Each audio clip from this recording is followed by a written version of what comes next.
galera, sejam bem-vindos ao Eu Leio Gibi. Meu nome é João e hoje nós vamos conversar sobre o Demolidor de Frank Miller e Klaus Janson, volume 1 e o volume 2. Antes de falar do quadrinho, eu não sei onde vocês moram, mas aqui onde eu moro está um calor da bexiga, está muito, muito quente e está parecendo uma degustação do inferno por aqui. E sinceramente eu espero que dê uma refrescada porque está complicado.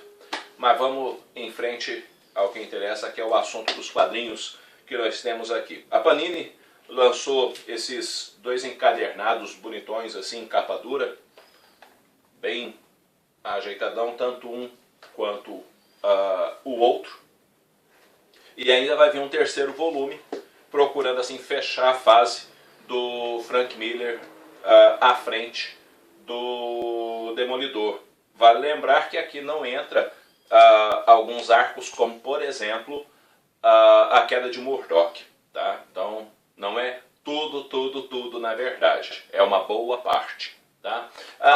No primeiro volume, que é esse daqui, nós temos história, todas as histórias são desenhadas pelo Frank Miller, mas elas não são todas escritas, tá, pelo Frank Miller. Nós temos aqui outros autores, no caso, outros escritores, como por exemplo na primeira história, nas duas primeiras histórias quem escreve é o Bill Mantlo, que é uma história, na verdade, no gibi do Homem-Aranha, num dos gibis do Homem-Aranha, na verdade, e é uma história onde o Homem-Aranha acaba ficando cego e é uma cegueira temporária, e o Demolidor ajuda ele nessa situação. Entra todo um clima de o que eu vou fazer agora, eu sou um inútil, eu tô cego, essas coisas todas, tá? Bacaninha as duas histórias, não é nada fantástico, tá? É bacaninha. E depois começa a fase especificamente mesmo dentro do gibi do Demolidor, escrito pelo Roger Mackenzie. E aí, no caso, desenhado pelo Frank Miller, tá? São algumas histórias assim que tem um nível melhor, mas ainda não tem aquela pegada bem sombria, assim, mais carregadona que o Frank Miller traz pro Demolidor, tá? A arte, obviamente, vai estar bacana, mas quando eu me refiro dessa maneira, estou falando especificamente do roteiro. Mas também dá para perceber que, chegando no finzinho ali da fase do Mackenzie nos roteiros, tem ali algumas influências do Frank Miller, que provavelmente ele andou dando algumas sugestões ali no roteiro. Depois vem o momento em que o Frank Miller assume, assim, de uma maneira geral, a revista, especificamente na edição de número 168, que tem essa capa, a edição 168, e aí o cara já vem de cara apresentando, isso ficou redundante, né? Mas, desculpe a redundância, mas é mais ou menos isso. Ele já vem de cara apresentando a Elektra, sabe? E a primeira história chama justamente Elektra. E rapaz, dali pra frente o sujeito começa a aplicar um ritmo fantástico na história. Ele vai trabalhar muito o mercenário, o rei do crime, tá? E vai dar uma desenvolvida assim bem fantástica mesmo pro personagem, porque há uma evolução na qualidade do material muito grande. E o volume 2, ele já está todo dedicado tanto ao roteiro quanto à arte ao Frank Miller, até porque é a sequência exata de onde parou ali no primeiro volume.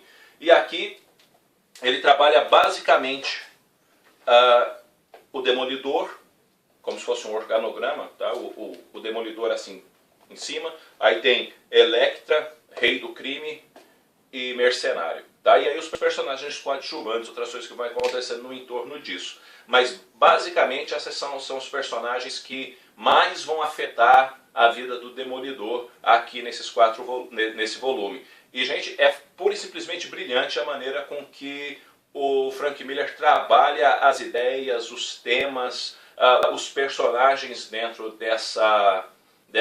desse encadernado, inclusive as motivações dos personagens para fazer o que fazem, ele faz isso de forma brilhante, brilhante. Ele consegue deixar tudo tenso, pesado, interessante. Ele te põe dentro de tramas policiais muito bacanas e trabalha muito bem. Ele dá um direcionamento pro Ben-Urich, por exemplo, que é muito bom. E tem uma história que o Ben-Urich, ele que narra a história, porque ele está passando por um momento bastante complicado, inclusive correndo o risco de morrer, que é bem essa história aqui, correndo o risco de morrer.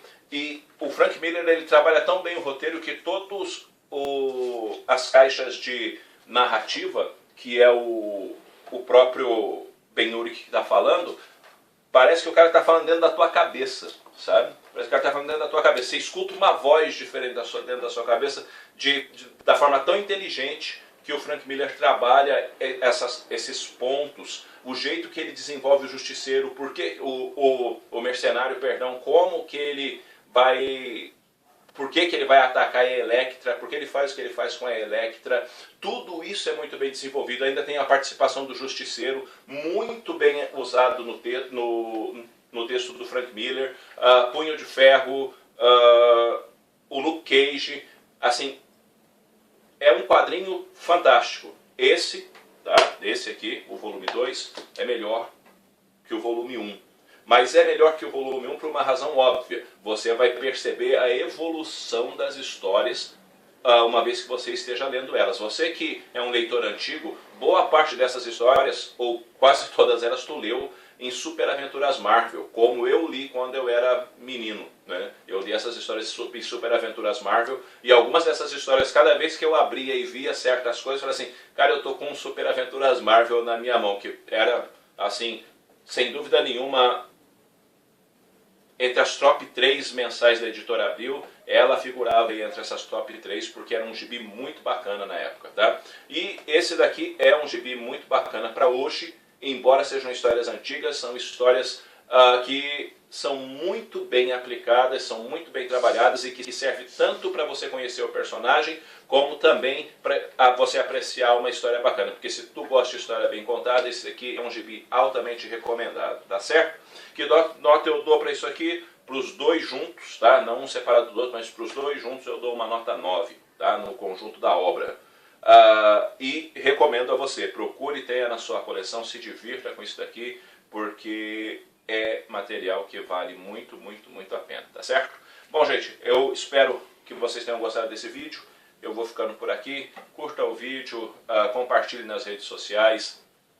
Se inscreva no canal caso você não seja inscrito. Ajude o Eu Leio Gibi a crescer, a ganhar espaço, que isso sempre vai ajudar muito a gente na divulgação desse mundo que a gente gosta tanto, que é o mundo dos quadrinhos. Um abração para todo mundo. Logo, logo eu estou voltando com outro vídeo. Fui.